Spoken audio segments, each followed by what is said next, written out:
ಸ್ವಾಗತ. ಇವತ್ತೊಂದು ಹೊಸ ರೀತಿಯಲ್ಲಿ ಬೆಂಡೆಕಾಯಿ ಗೊಜ್ಜು ಮಾಡಿದ್ದೀನಿ. ಬನ್ನಿ ಹೇಗ್ ಮಾಡೋದು ಅಂತ ಮುಂದಿನ ವಿಡಿಯೋದಲ್ಲಿ ನೋಡೋಣ. ನಮ್ಮ ಚಾನೆಲ್ ನ ಫಸ್ಟ್ ಟೈಮ್ ನೋಡ್ತಿರೋ ಸಬ್ಸ್ಕ್ರೈಬ್ ಮಾಡೋದು ಮರಿಬೇಡಿ. ಲೈಕ್ ಮಾಡಿ, ಶೇರ್ ಮಾಡಿ, ಕಮೆಂಟ್ ಮಾಡಿ. ಎಣ್ಣೆ ಹಾಕೊಂತ ಇದೀನಿ. ಇದಕ್ಕೆ ರುಚಿಗೆ ತಕ್ಕಷ್ಟು ಉಪ್ಪು, 2 tablespoon Kashmiri chilli powder ಹಾಕೊಂತ ಇದೀನಿ. ಇದನ್ನ ಮಿಕ್ಸ್ ಮಾಡ್ಕೊಂಡ್ಬಿಡೋಣ. ಬೆಂಡೆಕಾಯಿ ಕಟ್ ಮಾಡಿ ಇಟ್ಕೊಂಡಿದೀನಿ, ಅದನ್ನ ಹಾಕೊಂತ ಇದೀನಿ. ಇದನ್ನ ಮಿಕ್ಸ್ ಮಾಡ್ಕೊಂಡ್ಬಿಡೋಣ. ಮಿಕ್ಸ್ ಆಗಿದೆ. ಒಂದ್ ಸ್ವಲ್ಪ ಎಣ್ಣೆ ಹಾಕೊಂತ ಇದೀನಿ. ಒಂದ್ 2 ನಿಮಿಷ ಫ್ರೈ ಮಾಡ್ಕೋಬೇಕು.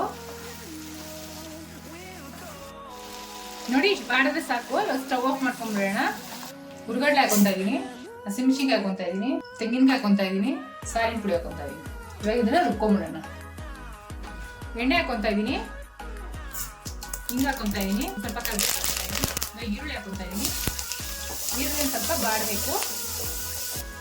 ನೋಡಿ, ಈರುಳ್ಳಿ ಇಷ್ಟು ಬಾಡದ್ಮೇಲೆ ರುಬ್ಬಿಟ್ಕೊಂಡಿದ್ವಲ್ಲ ಅದನ್ನ ಹಾಕೊಂತ ಇದೀನಿ.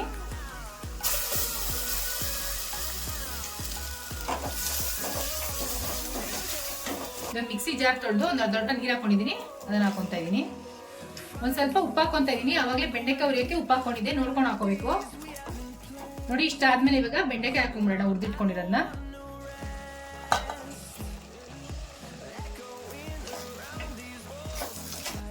ಒಂದ್ ಸ್ವಲ್ಪ ಹುಣಸೆಹಣ್ಣು ರಸ ಹಾಕೊಂತ ಇದೀನಿ, ಒಂದ್ ಸ್ವಲ್ಪ ಬೆಲ್ಲ. ಇದು ಒಂದ್ 2 ನಿಮಿಷ ಕುದಿಸ್ಕೋಬೇಕು. ಚೆನ್ನಾಗಿ ಕುದ್ದಿದೆ. ಇವಾಗ ಸ್ಟವ್ ಆಫ್ ಮಾಡ್ಕೊಂಡ್ಬಿಡೋಣ. ಇವಾಗ ಒಂದ್ ಸ್ವಲ್ಪ ಕೊತ್ತಂಬರಿ ಸೊಪ್ಪು ಹಾಕ್ಬಿಡೋಣ. ಬೆಂಡೆಕಾಯಿ ಗೊಜ್ಜು ಸವಿಯಲು ಸಿದ್ಧ.